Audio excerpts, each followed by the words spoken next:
the main three pillars that we have in this cross-training. And first, we were discussing about best practices in psychological science, right?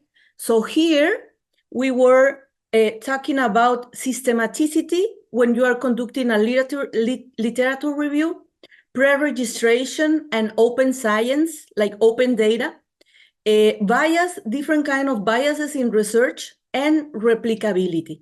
So we already discussed this. This is one topic that is somewhat different to research methods. We also, like the other pillar, is research methods. Here, we were discussing about the quantitative approach, its methodologies, the formulation of hypotheses, how the variables behave, what kind of variables do we have, and obviously psychological measurement with a major importance in the validity and reliability of the instruments that the psychologist is trying to use in order to measure the psychological construct. So this is very important, and this is why we already have many sessions, including the lab visit. So, for example, Amber, that she's working right now on her project, first, she was thinking a little bit about going into narrative research, qualitative narrative research, and I was providing some guidance, and I was trying to make an emphasis on the validity and reliability of the tool that we were trying to use in this methodology. Then she is now exploring a different methodology, which is cognitive mapping. And I was sending some materials to her. And once again, I was stressing the importance on establishing the validity and the reliability of the instruments. So this is key. Every time that you read a paper in psychology, you must seek for how many instruments are they using, and if they are stating the validity of these instruments and the reliability that they have in their sample. So this is something that you always must look in the papers, and we are going to make a small exercise here during the course with 2 papers, and I will ask you to seek especially for that, like what kind of validity and reliability are they providing you. And lastly, the other pillar of our cross-training is statistical methods, quantitative analysis. So we are now entering this stage. I understand it can be challenging, so let's see how it's going to be. So basically, I wanted to tell you, so you have a clear idea of what are we doing here in the cross-training. And here you have some materials. If you want to learn more broadly about psychology, this is the book that I will recommend to you, Introduction to Psychology by Charles Stangor. This book was made for a course in MIT, and it's really straightforward for beginners. And this book, you already have it in the Moodle platform. So this is one book. In order to understand better the research methods, I will recommend you this book from Gravetier and Forzano, Research Methods for Behavioral Sciences. Also, you have it in Moodle platform. And if you want to learn more about the statistics, because this book from Gravetier and Forzano, they are already showing you what is a correlation, what kind of analysis we do to the data with a correlation, and it is broadly explaining. But if you want to really understand deeply, you need to go to this book in statistics, and there you will have several examples. You will have all the estimates that you need to consider, and in this case, they are running the statistics with R. So it will show you the code in order to run R, which is a free program, and then you will be able to run the stats. And this book, it also tells you how to interpret the output. So technically, it will take you by the hand, And if you want to run an ANOVA, if you want to run a correlation, you take this book, you go to this chapter, and you will be able to do it. It's really, really straightforward. So I will recommend it. I don't have this in PDF, so this you will have to get it. So this is the downside, but it's a great book. Okay, so now let's talk about statistics, no?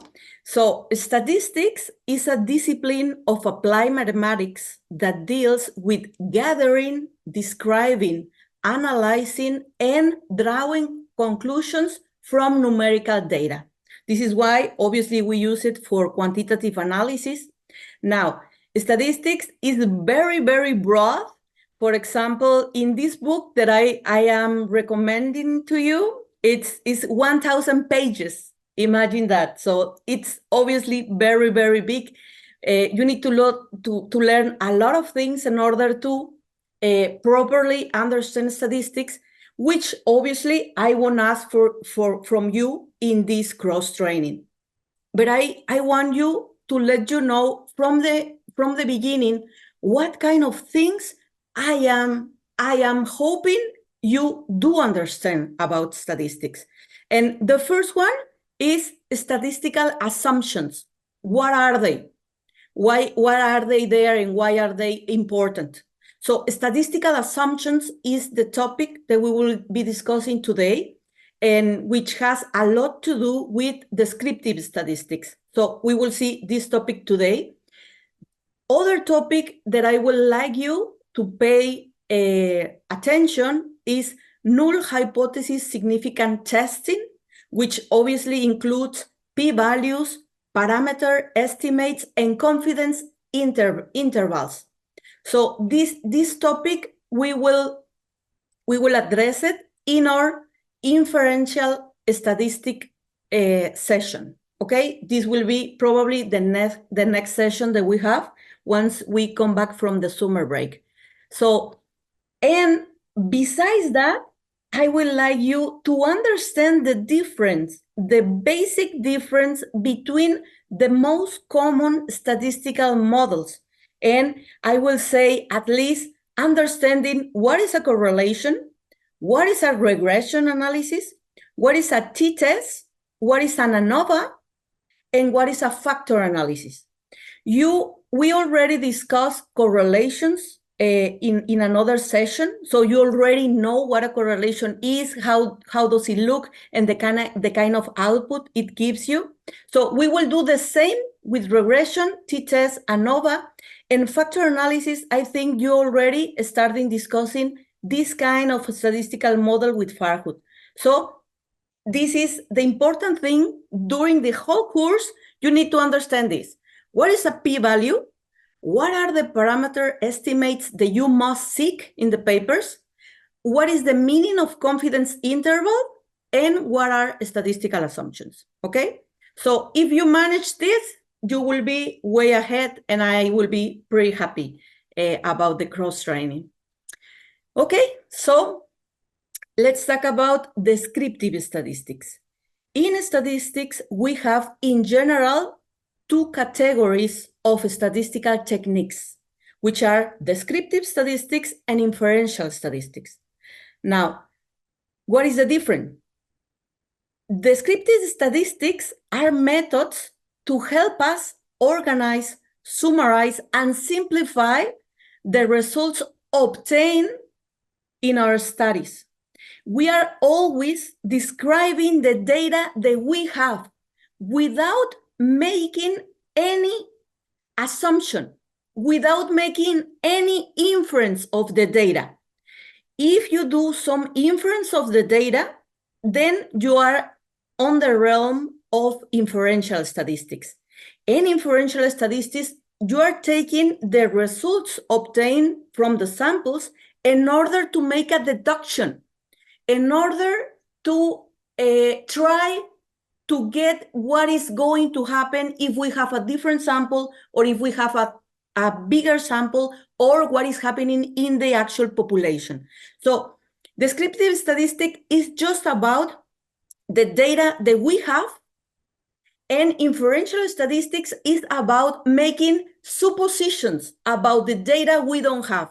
We are making inference, and this is why we have p-values, because we want to know the probability of our inference to be true or false, okay? So it's very, very important for you to make this differentiation. Today, we will talk about descriptive statistics. As you can see here, you can make a distinction. Let me see if I can, okay. Here, for example, as I already said, the goal of descriptive statistic is to organize and summarize the information. With this, we want to describe the phenomena, and we use tables and graphs in order to make this organization of the data and to understand our data. How we do it? With plots that can show us the frequency distribution of our data, that is our topic today, and calculating measures of central tendency on the data and measures of dispersion. So summarizing the data. For example, if I have a sample of 100 participants, and then I have the variable anxiety, I am measuring the levels of anxiety they are having. So if I summarize that data and I calculate the mean, for example, this is a descriptive statistic, and I am determining the mean value. So this is one of the measures. This is what descriptive statistics do. And inferential statistics, as I already mentioned, is about making predictions, testing hypotheses, okay?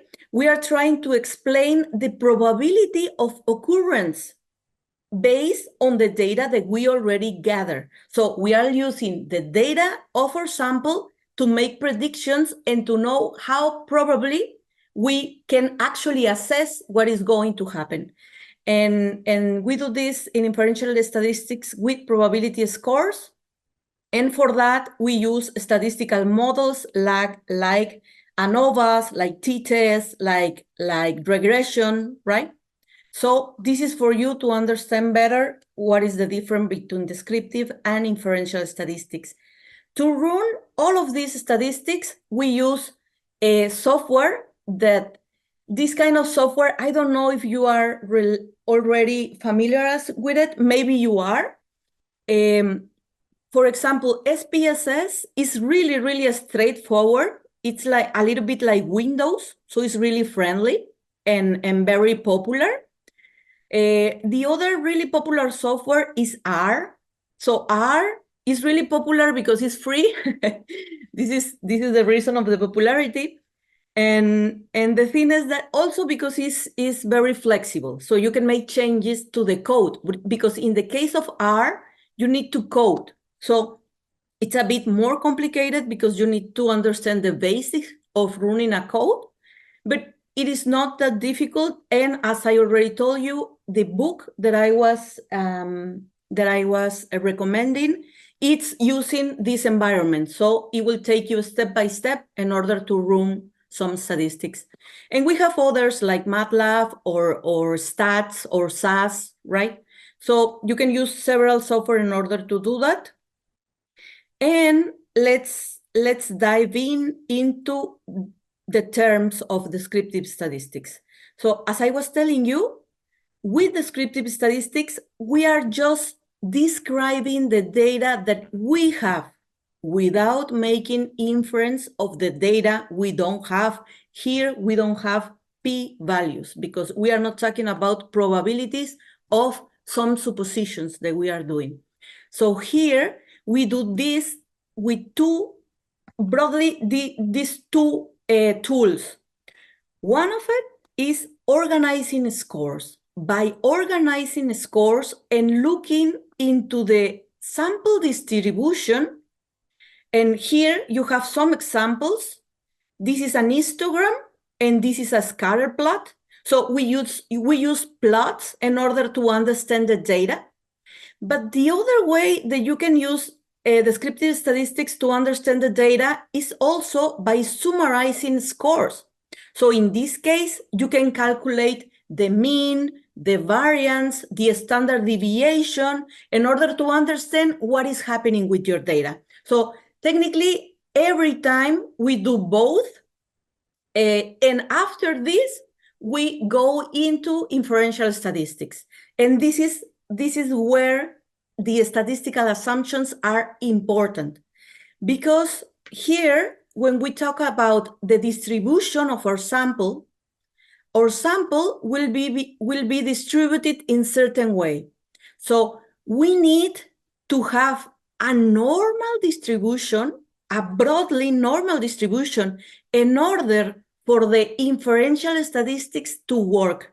If you don't have a normal distribution, it is not possible to use in a valid way the inferential statistics that you were trying to make. This is why this is always step one, and then you go into inferential statistics.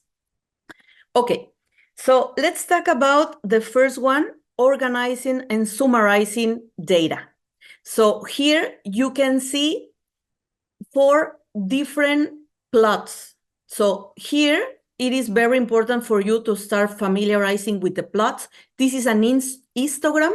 So this histogram, as you can see it here, so it has like bars, like similar to what you get in Excel, but you don't have spaces between the bars. So this is something typical of histograms.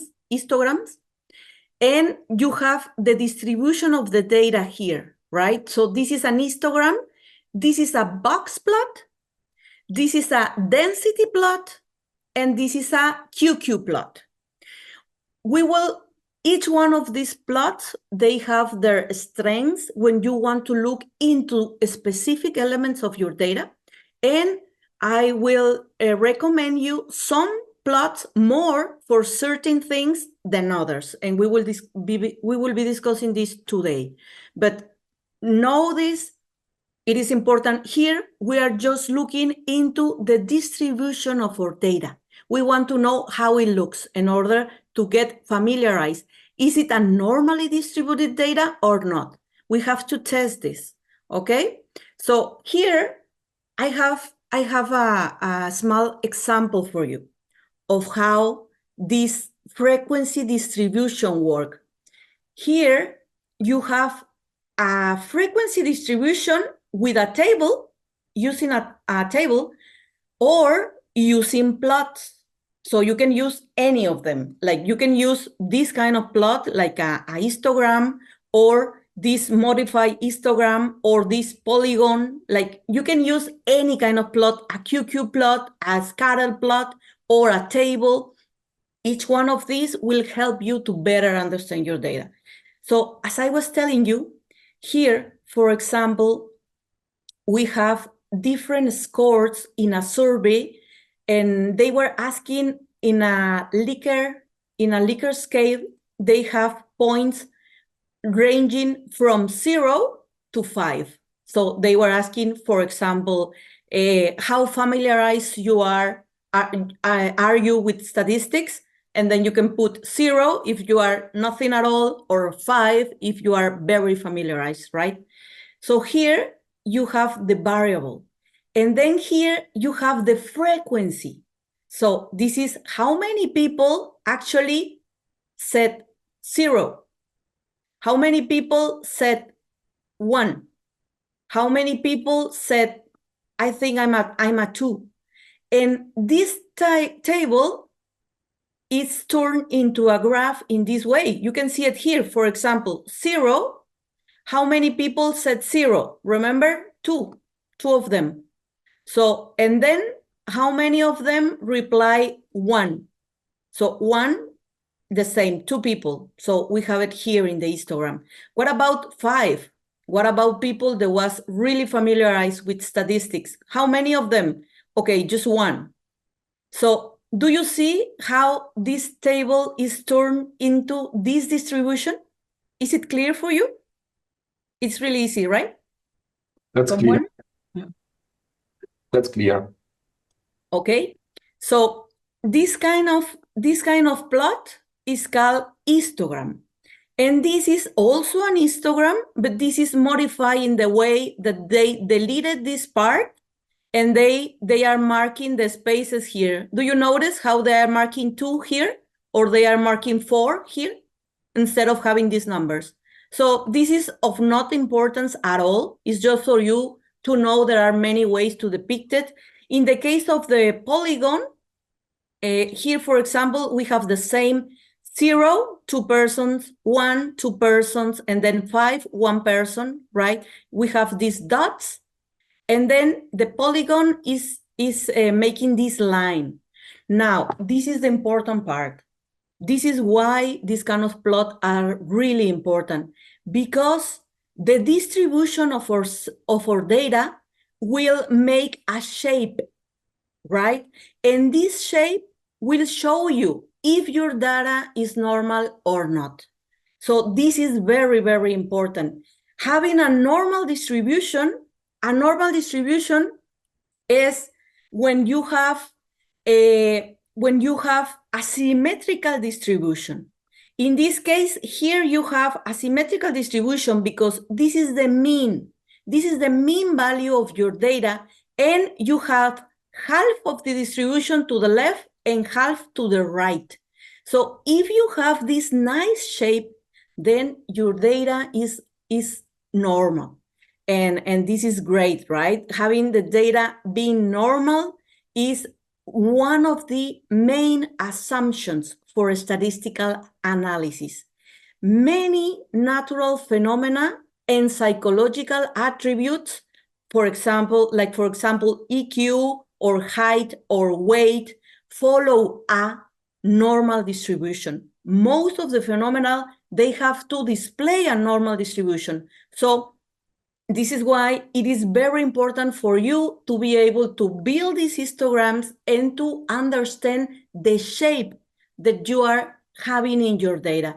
This bell curve, which is the normal distribution, it is also known as the Gaussian distribution. That is the thing that we want, right? So this is an example. This is the distribution of IQ scores in general population. So as you can see here, I told you that in the middle, you have the mean, right? So the mean value, as you can see here, is 100, and a score of 100 in the Bachelor Intelligence Score, which is one of the main tests for assessing intelligence. So here, you know that the mean value, people will be mostly around 100 in their EQ. And this data have been proven every time you measure it, it displays a normal distribution. So you can find the bell-shaped curve here. It's very, very important because just by organizing the data, just by building these histograms or polygons, you can already tell a lot from your data. And why? Let me explain a little bit more. Because once you have the shape of the distribution of your data, you can also know more if you are also summarizing scores, which was the other branch of descriptive statistics. Remember, determining the mean, determining the standard deviation. With the standard deviation, you already know what is the variance of the spread of your data. How are they distributed, okay? So this is why it's very, very important, because here you are looking in green, one standard deviation from the mean.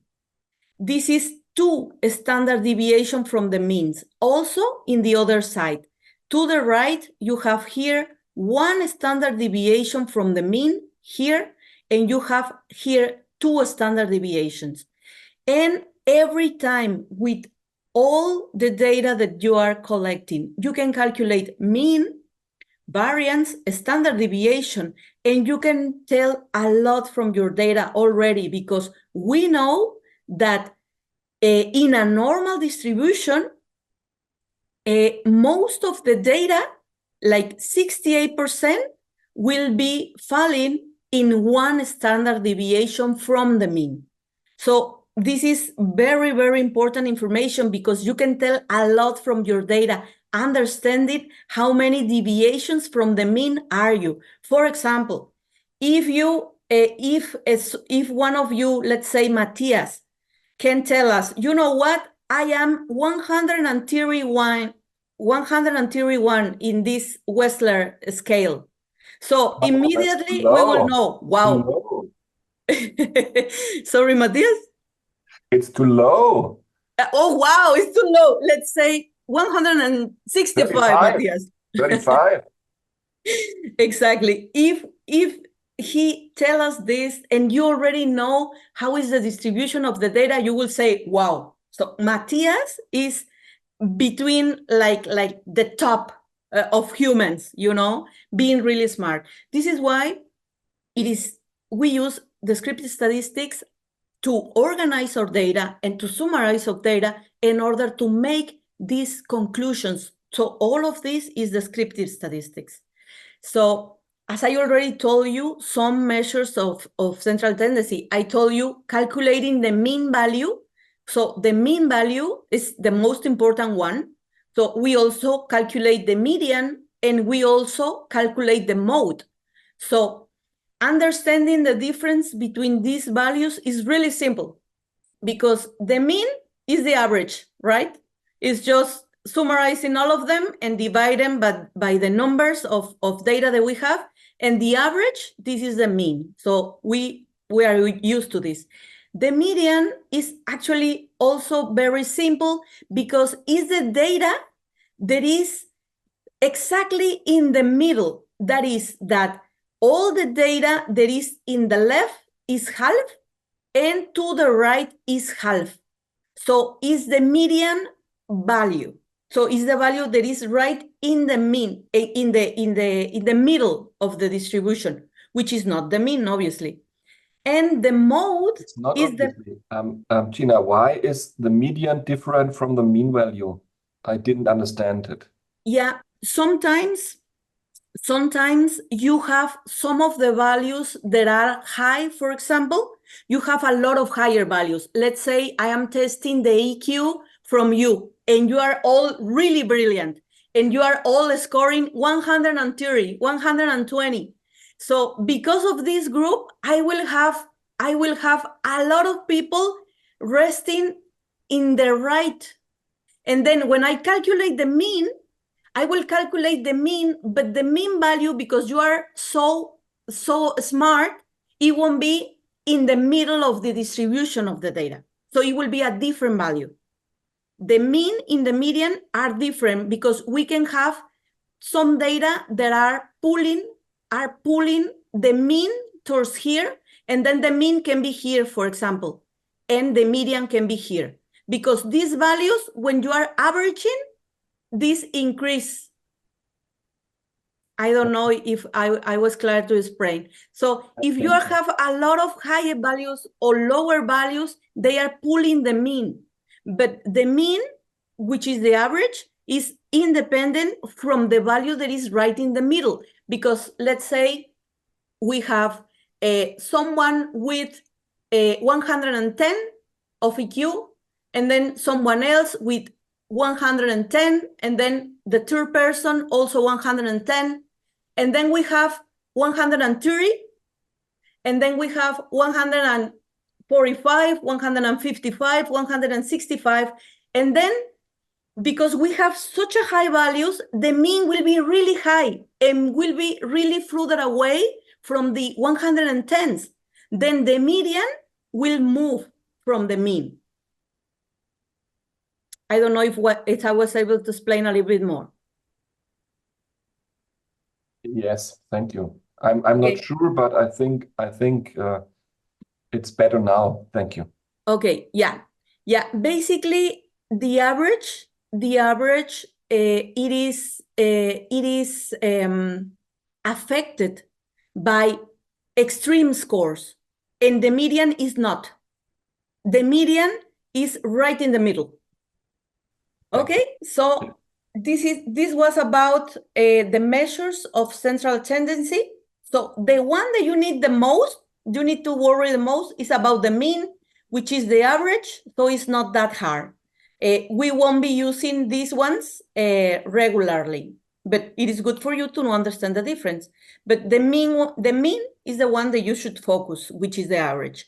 Now, besides these measures, we have measures of variability, because one thing is to understand what is at the middle of the distribution, for example, the mean or the mode that are somewhat in the middle. But you also need to understand how your data is distributed. How are they spread? How is the dispersion? Because as I was saying already, sometimes you have a lot of data here, So here, if you are averaging, it will be pulling your distribution towards here. This is why you need to know about how much this data is the variation of each one of these points. And this is why we investigate the variability, because just knowing the mean value, it won't tell you a lot. So you need to know how the value is actually moving, right? So for this, we have these three different calculations. One is the range, one is the variance, and the other one is the standard deviation. So we calculate this in order to better understand our data. So range is really, really simple, because in order to know the spread of your data, you only, the formula is deduct from the highest value the lowest value.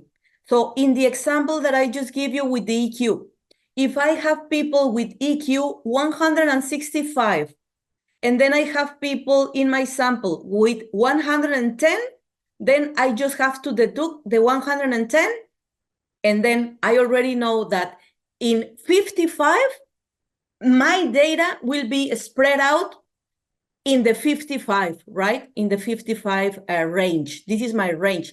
But this is useful, because if I know already that the mean in the population is 100, and then I know that my data, the range is 55, going from 110 and 165, well, I already know that I have genius, right? So it is important to understand this value. However, the most important calculation that you need is the standard deviation. As I told you before, the mean is the one that you have to recollect from the measure of central tendency in order to understand where is the middle. And then to understand the spread of your data, you need to understand the standard deviation. So I would like to explain a little bit about how the standard deviation is calculated. It's actually not very difficult, but well, let me try to explain. So how we calculate the standard deviation? The standard deviation comes from the variance. So we need to first calculate the variance, and then we get to the standard deviation. And we use this standard deviation for everything. Also the variance for all the tests, descriptive and inferential. This is understanding the distribution of your sample, and understanding the variability of your sample will give you everything that you need to know regarding any statistical test. So you will use this for everything. One of the things is that we don't want to have a lot of variance, because a lot of variance can represent error, can represent something is wrong.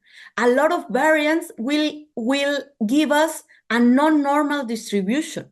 And what is the variance? The variance is, for example, in the IQ example, getting some of you scoring 160, and then getting some people scoring 88, scoring 90. So I have a lot of variance there. The sample is all over the place. And this is the thing we don't want to know. But first of all, let's talk about how we calculate it. So to calculate it, it is actually really simple. We first need to calculate the mean, which is the average. This is really simple. And then you are tracking each one of your data. How far are they from the mean? How far are they? Let's say the mean in the IQ example was 100, was the mean.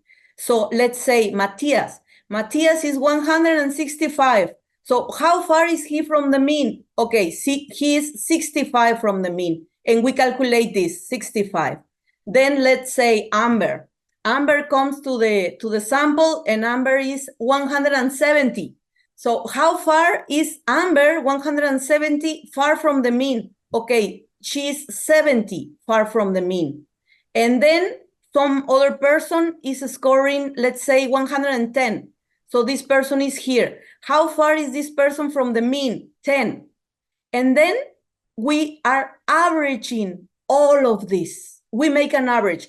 Like if Matthias was 70 far from the mean, if Amber, if Matthias was 65, if someone else is 10, and we average this value, and this will give us how much our data was varying.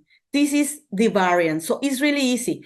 The only other thing that you need to know is that we have to consider the left side of the distribution.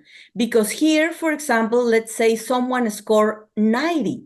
So 90, if I take the mean 100 minus 90, so I will have 10 here, which is positive, 10 far from the mean. But if I do the same for the right side, and then I take 100 minus 165, that was Matthias, because this is the formula. The formula is the mean is the value minus the mean. So if the mean is less, then I will have negative values here, right? Because I will have 90 minus 100. So I will have minus 10. If I have the variation of 10 to the right, let's say 110, and then this data will be varying 10 points, and then I have 90 to the left, then this person is also varying 10 points, but in a negative, because the mean was 100. So in this case, because I won't be able to average the minus with the pluses, so we make this calculation. We square it.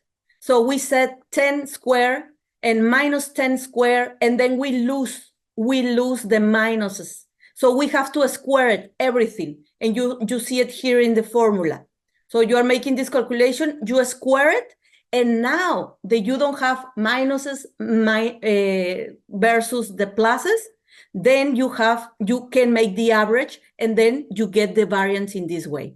So basically, you are just investigating how much each one of your values are varying from the mean, and you are averaging this, and this is the variance. And this is why if we artificially square it just to make the mathematical calculation, then to get the standard deviation, we only have to calculate the square root. And then you magically are back to the same unit that you have before, and then you have your main statistics, which is the standard deviation. So it is very, very important to understand how much the mean and the standard deviation can tell you of the data. So I don't know, was it clear how we calculate variance? Is just how much all the data vary in comparison with the mean. What do you think? No To be, questions? Clear to be enough? clear, I try to understand, but I had to check some vocabularies, and I have an idea what you want to say. Yes. Okay. More precisely, more precise, I'm not able to tell it. Okay. But I have an idea. I have an idea. Yeah. Thank you for letting me know, Matthias. It is very important for me to go back and forward with you because I don't want to overload you, right? With these terms.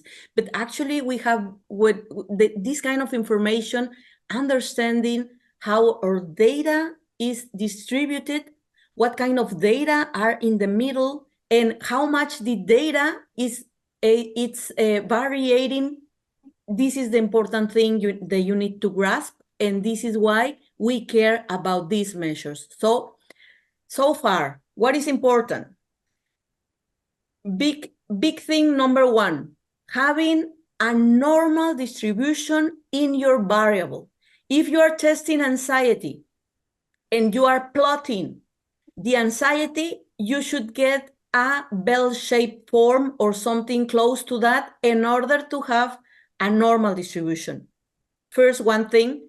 Second one thing, to calculate the mean value, which is the average value of your anxiety score, which is really simple, obviously. And then calculating the standard deviation. The standard deviation in order to know in which score you can calculate one standard deviation, two standard deviations in order to understand better your data. And for that, I have an example for you. Here we have an example. Let's say I want to find out how much people is spending for their lunch. Let's say here in Germany, how much people is spending for lunch. And I think this data that I plot here is really, really behind inflation because there is no way right now that the mean value will be 4 euros with 50 cents. But let's go with the example. So here, let's say I was asking 100 people to tell me how much they were spending, right? And they were telling me, you know what? Like I spent 4 euros, is here. I spent 3 euros, let's say is here. I spent 5 euros, let's say is here. I spent, almost 6 euros, let's say is here. I spent almost a bit more of 3 euros, let's say is here. So I'm testing 100. So let's say I am making a plot. This is an histogram. I am making an histogram of my data, and then I find in the frequency in the same way that I show you with the table. So now the histogram will give me automatically, it will calculate the shape. And with this shape, if I am looking that this shape is symmetrical, if it looks like a bell, then I know that it's normally distributed, so we are in the right path. This means because it's following a normal distribution, this means I may be measuring in the right way. So once I'm calculating this, I calculate the mean, which is the average of all of them. I sum up the 100 data, and then I divide it by 100, and then I get the mean. So the mean right here is 4 euros 50 cents. Now I calculate the standard deviation in the same way that I just described. And to calculate the standard deviation, don't be afraid. You don't need to use this formula. Obviously, the software does it automatically for you. So you only plot the data, and it will tell you standard deviation is 3 or 4 or any kind of number. So you don't need to worry about the formula. So let's say the software told me, you know what? Your standard deviation is 60 cents. Okay? So this is telling me now a lot from the data, because I know that if this is normal, I know that 68% of people is actually within one standard deviation. So this is the mean. and I have one standard deviation to the right and one standard deviation to the left. So almost 70% of people will be spending between 3 euros with 90 cents and 5 euros with 10 cents, because I'm just deducting the 60 cents of the standard deviation, one standard deviation to the left, and to the right, I am adding the 60 cents, right? The mean 450 plus 60 cents. So we have here, the limit is 5 euros with 10 cents.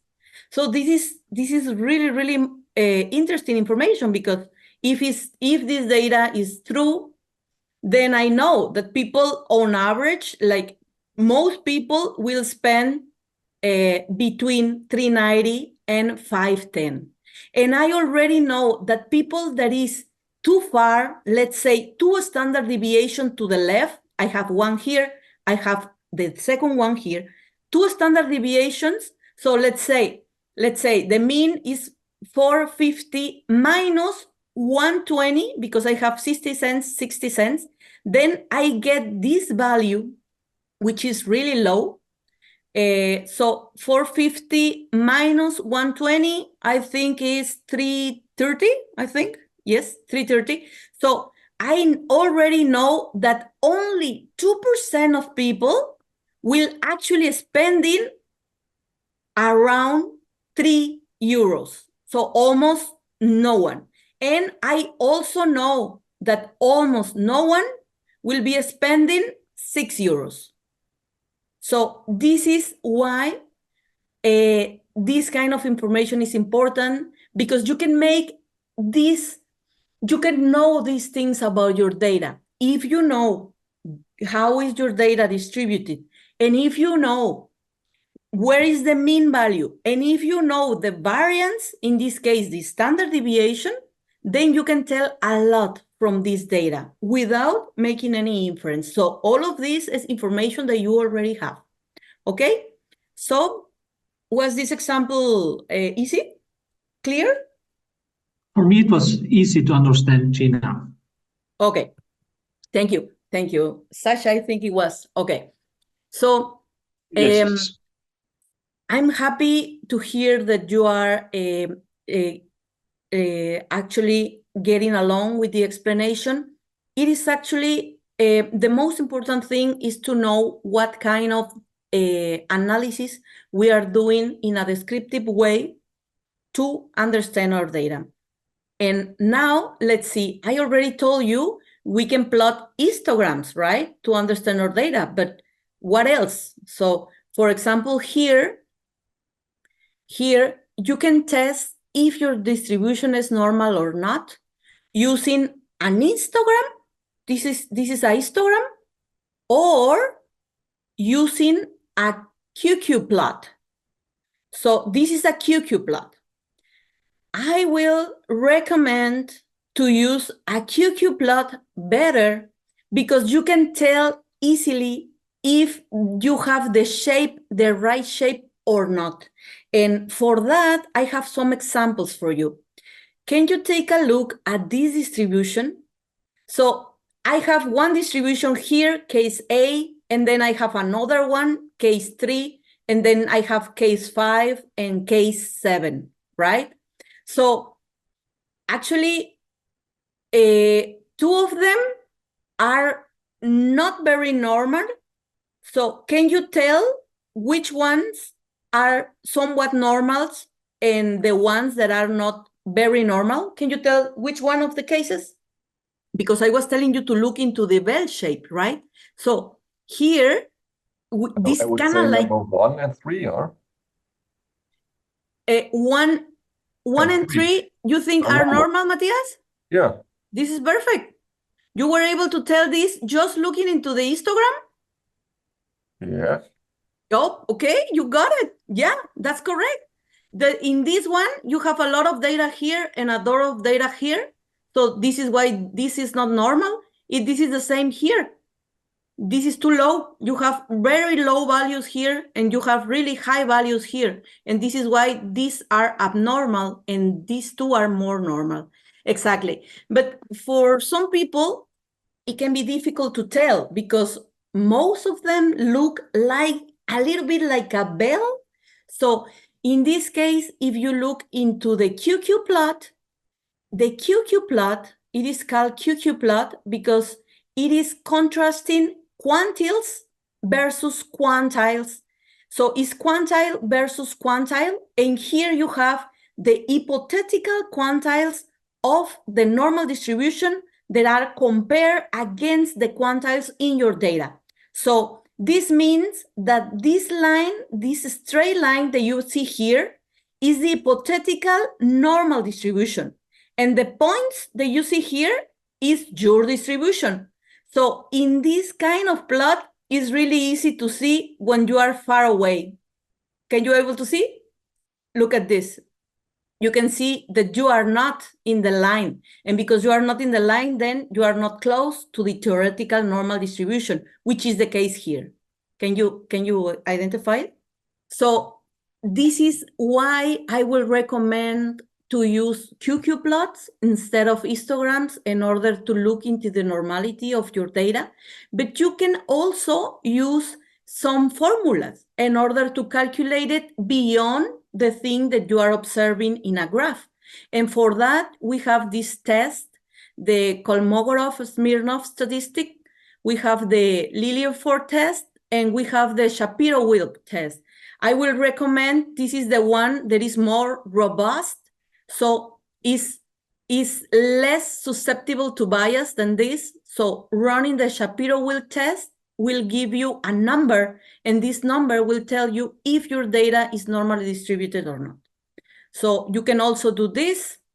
And what happens if you don't have a normal distribution in your variable? Let's say anxiety. You were assessing anxiety, and then you are plotting your data, and then you are looking that it is not normally distributed. So what are the implications? How to understand how the data is actually abnormal, and which methods do you have? You have to investigate a little bit more of your data. So what happens if your data is not normally distributed? It is not a good indication in your study because you may be facing measurement issues. If your data, the variable of your data was all over the place, let's say in my IQ example, yeah, I had a lot of people scoring 130, 160, and then I had people scoring 88, and it is so drastic. It was varying so much, and it is not normally distributed. It can mean that my instrument to measure it is not valid. It can mean it is not reliable, right? Because it is crazy to be getting data that extreme. Another thing that could mean is that maybe when you were putting your data in Excel or in SPSS or in R, you made a mistake, you made a typo, and maybe you were typing 220 as an EQ, and this is maybe non-existent in human population. So it may indicate that something is wrong with your measurement. This is why we don't like it. We don't want to have not normally distributed data. It can also mean that you have issues with your sampling. Okay, maybe your sample was too small. For example, if I want to test professors in a cross-training in psychology course, and then I'm testing you scoring 165 in IQ, 145, 170, it's too high. So if I am only testing 8 of you, and I'm getting all these high values, and then I don't get the normal distribution, it may be because 8 is not enough, and I need more sample, a bigger sample, right? Or it may be that I'm sampling the wrong persons. Maybe if I want to know about how is the EQ of professors at your level, for example, and then I'm just testing the super smart that are in the IRP, maybe I'm biased and I'm sampling just the best of you. So This is why we want the data to be normally distributed. And as you can see here on the screen, many inferential statistics require the assumption that the data is normally distributed. So I was talking to you in the beginning about statistical assumptions. So normality in your data is the first assumption that you need to check. And it's not the only one. When you are conducting, let's say, a regression analysis or an ANOVA, you need to test for normality, you need to test for linearity, you need to test for homoscedasticity, you need to test for different assumptions. But right now we are talking about normality, which is one of the main ones, okay? So this is why you need to know it to understand that is very, very important. So knowing the distribution of your data will help you to select the appropriate statistics techniques that you need to use and to make accurate inferences when you are using your test and to interpret your data in an effective way. So if your data is not normally distributed, there are some ways around that. We can make some transformations. We can have different tests that are robust against the violation of these assumptions. But first, you need to test your data to understand if it's normally distributed or not, and then to really determine if you will use the same test you were thinking or if you need to use a more robust test. This is why it is very, very important for you to understand the normality of the data and what kind of tests will you be running. So at this point, I want to show you what you should look for in the papers. So if normality of the distribution is so important, how can you check in the papers that you are reading if they check or not for normality? How do you know if the data was normally distributed or not, or if the tests they use were valid or not, right? I think this is important for you to know. And this is why I want to show you, like, for example, this paper for you to know how it can look. So let me show you. Okay. So let's see if this will work. Okay. You are looking at a paper right now in your screen? Yes, right? Okay. So here, for example, this paper from 2020, they were looking into the psychometric of a test. And here you can see how it can look, right?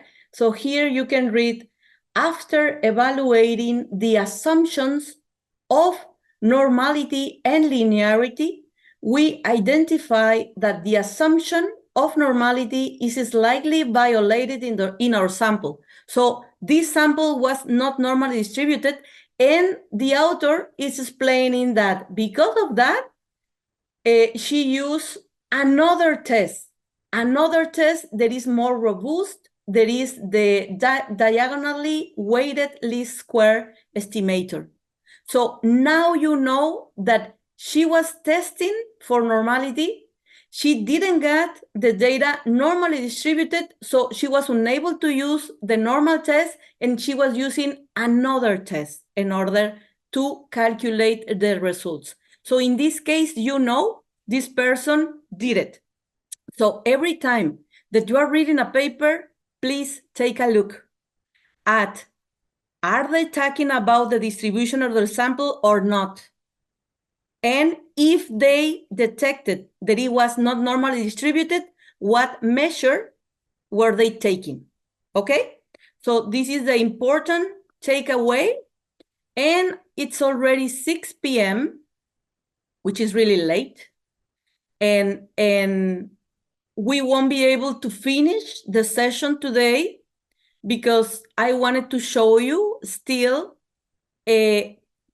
when data is not normally distributed because we have two kinds.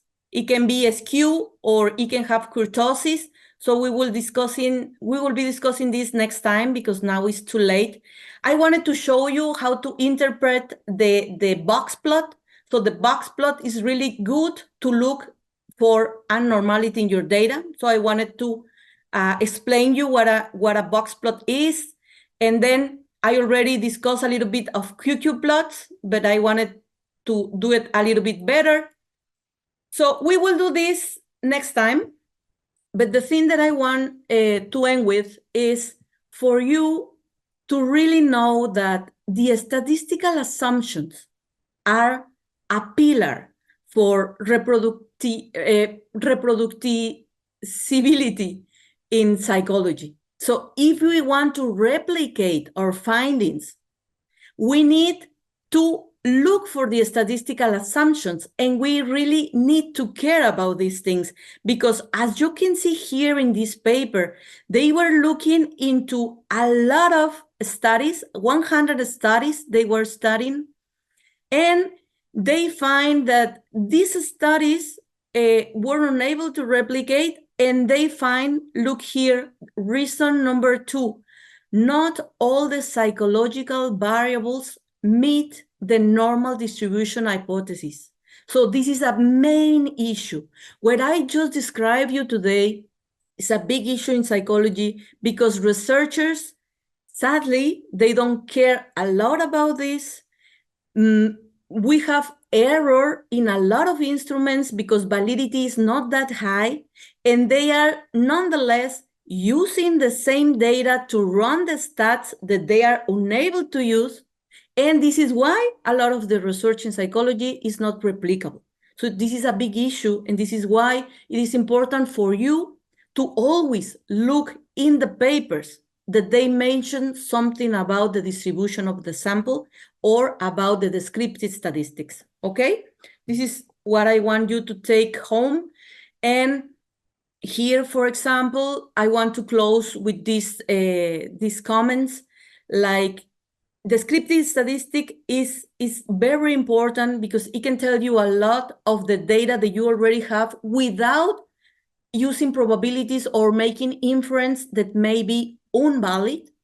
And then, even then, as I just told you, descriptive research is often undervalued in comparison with flashy inference research using probabilities in order to make the predictions. So this is not the right way to go in psychological science, and it is really big issue. Even we have some big issues in inferential statistics. So when you are making inference on the data, you have to be really careful because, first of all, you need to check that your instrument was valid and reliable, and then that your data was normally distributed, and you were actually making all the assumptions, not just normality, but also linearity, homoscedasticity, all of them, because each test has different assumptions. So you need to meet the assumptions. If you don't meet it, then your data is not giving you right values. So it is not valid, your research. However, every time that the researchers get a p-value that is below 0.05, they are so excited about being below the threshold that they go automatically stating that they were able to predict something. And this was the case, I don't know if you remember, Maritz, with the previous paper that we analyzed, and they had a correlation really low, like 1.5 or something like that. And now it was really low correlation, almost no relationship. And then they had a p-value that was below 0.05. And in the abstract, they were just saying, you know what? We were able to predict compliance with the measure of character strengths before the COVID, right? So these kind of things, this is how the p-values are actually misused because they are misunderstood and they are misrepresented in psychological research. Often, this will give us just low quality research, and that is not replicable, right? This is why descriptive statistic is key, and the normality of your distribution is key. So because we have these issues in psychology, some journals are going actually in a different direction. For example, this journal, Basic and Applied Social Psychology, they, since 2015, they announced that they will no longer publish papers containing p-values, because often these statistics are used to support low-quality research. So they went full throttle. It was shocking. It is still shocking, because like the mainstream in psychology research is just talking about p-values and making inferences. And this huge journal just said, like, no, like we rather trust in descriptive statistics than inferential statistics. So this is what I wanted to share with you today. And the practice that I want you to do for next session, that will be over there in September, so you have a lot of time. I want you to go back to the paper that we discussed already regarding the COVID pandemic and the character growth. So go to the same paper. I want you to read it again, and please identify on the paper what are the hypotheses they are giving you. What are the variables they are using, right? The other time you were looking into the measures. Look at the frequency distribution. Are they talking about the distribution of your sample? Look for the measures of central tendency. Look for the mean. Look for the standard deviation, okay? This is something that I would like you to do in the summer. I think it will be really good for you to better understand it, to practice this concept. So you already have the paper, and I don't know if I have some questions for you. I hope I didn't overload you and your head is not about to explode right now.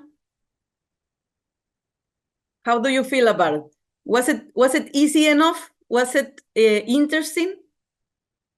Well, to be honest, Gina, it's hot, it's summer, it's late. I have to confess, I didn't all details understand concerning the p-value, but it's too late now, and I have no concentration more.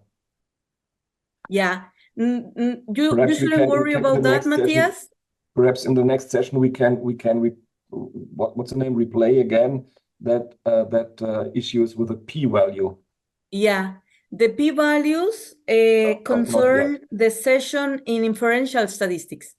Okay. So we already discussed this a little bit. So I already expect you to understand a little bit of p-value, but you weren't in that class, Matthias. That class, we were talking about correlations and the p-value, and I think you weren't in that class. So maybe this is why you don't understand much, but we will definitely continue talking about it, the p-values, yes. So how do you feel now about the assumption of normality? It's a big thing, no? It's a big thing to look for in your papers. Now you know this. Now you know that if you don't have a researcher that is telling you how was the distribution in the variables, and if he or she is not telling you the changes that they need to do in order to have the proper statistics, then you can be a bit hesitating of taking of their results, okay? Basically, this was the main thing that I wanted to share with you. And if I don't have any other questions, I think, okay? I had one question. I mean, so first of all, I just want to say, like, I'm super surprised that, like, I mean, these kind of descriptive statistics, at least where I come from are things we just use for grading all the time. Like, we use our Excel spreadsheets to calculate these kinds of things in big classes. And so it seems kind of surprising to me that they're just sort of like Dismiss. not paid as much attention to by a lot of these people. Like, Yeah. That just seems super surprising to me. I would have thought that like that's the first thing they look for, and so I don't know. One thing I wanted to ask, and I had messaged you in the chat, is just whether you might be able to send us some slides ahead of time so that for those of us working on research over the summer and working on our deliverables, we might have kind of a preview of some of your notes on the material, even if you haven't really like filled it in for us. Yeah, definitely. I will. I will also put in the Moodle platform, I will leave you like the papers that we will be investigating during the course. So we already know this COVID character growth is one. The other one has to do with diabetes outpatients. So I will put the two papers there, and I will put a guide that I made for you in order to know what things to look at.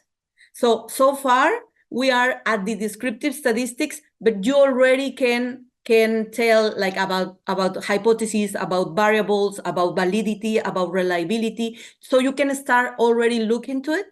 So I will put that in the Moodle platform so you can start browsing around. And definitely, I think this is something that can be good.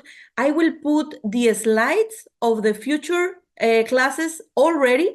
So you can, if you have some time, you can go take a look and then be prepared, right, for the concepts that I will be addressing. So definitely, Amber, and this issue regarding this missing descriptive statistics is a big issue. This is why we are right now in this replicability crisis in psychology, because researchers, like mainstream researchers, they are going after flashy findings in order to get more fundings, in order to get published. So they are pushing the data and they are taking it to levels that you cannot take it. And so you lose the science in this way. So this is why the system is a bit broken. And my goal here with you is to show you what to look for in order to better understand and to better analyze the findings they are presenting you. Can I ask one more question? Sorry. Yeah.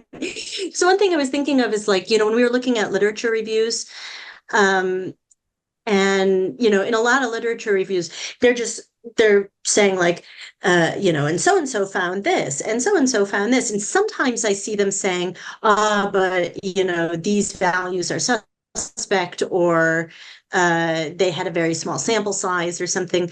But do you get the sense that a lot of literature reviews also are not looking at like the descriptive statistics, or are not looking at like the stuff they should be looking at, so that even the literature, like even the overviews that we're getting of a lot of the literature are misleading?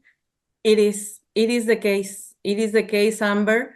And I'm really like, I feel great with the fact that you are noticing this, because these are the main things that we should care about. And sadly, as you just mentioned, even the literature reviews are not performed in the right way.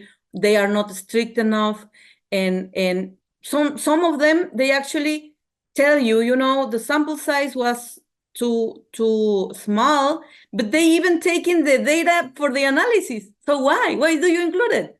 Like, one thing is to describe it and to tell you like how many of them were a small sample size, and another thing is to consider it because you are biasing your result. So we have to be really careful. We have to be really careful with the papers. There is a lot of great research out there, but we have to be careful. This paper that I already gave you regarding the character strengths and the COVID crisis, I really like it, because here you can actually have the inferential statistics and the descriptive statistics in the same in the same plot. So do you see the paper right now on screen? Yeah. So some papers are taking care of this because they know it's really important in psychology, but sadly, a lot of people is not paying attention. Is not paying attention at all. This is why many of the papers that I read they are just the mistakes and the biases they are introducing. It's unbelievable. So this is why we have to be careful. You have to be careful. And this is why the replicability in psychology, it's in a crisis. Like most of the research is not replicable because of this. So I don't know how much do you know about this crisis. Maybe I can send you a link with some information about it. It's really bad. Just last year, the principal of Stanford had to resign because he was picking up in his data. Like a major psychologist from Harvard, she is on trial right now because she was making up data. Imagine this. So it's a big issue. It's a big issue. Okay, so it was great. It was great seeing you all. I wish you a great time during summer. So if you need something, you can still text me, send me an email, and I see you all back in September. Take care. Bye.